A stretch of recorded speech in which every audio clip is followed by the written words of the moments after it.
Back to news. Revanth సర్కార్ అరాచకాలపై BRS నేత మాజీ ఐపీఎస్ అధికారి ఆర్ఎస్ ప్రవీణ్ కుమార్ తీవ్ర స్థాయిలో ధ్వజమెత్తారు.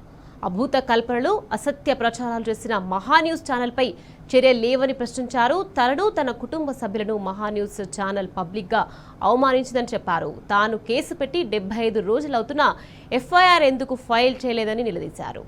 వీడియో ఆధారాలు సమర్పించినప్పటికీ చర్యలు శూన్యమని మండిపడ్డారు. ఇక మహాన్యూస్ ఓనర్ వంశీని ప్రశ్నించే దమ్ము తెలంగాణ పోలీసులకు లేదా అని ప్రశ్నించారు ఆర్ఎస్పీ. ఒక రిటైర్డ్ అడిషనల్ డీజీపీకే ఇలా జరిగితే ఇక సామాన్యుల పరిస్థితి ఏంటన్నారు. ఇక తెలంగాణ బిడ్డలను జైలుకు పంపి ఆంధ్ర మహా అశ్లీల వంశీని కాపాడతావా రేవంత్ అంటూ దుయ్యబట్టారు. తెలంగాణ హోంమంత్రి పాలమూరు బిడ్డ అయినప్పుడు తెలంగాణ బిడ్డలను జైలుకు పంపుడేందని ప్రశ్నించారు. తాను కూడా పాలమూరు బిడ్డనే కదా అని గుర్తు చేశారు. ఇంతకు తెలంగాణ ముఖ్యమంత్రి రేవంత్ రెడ్డా లేక చంద్రబాబా అని ప్రశ్నించారు.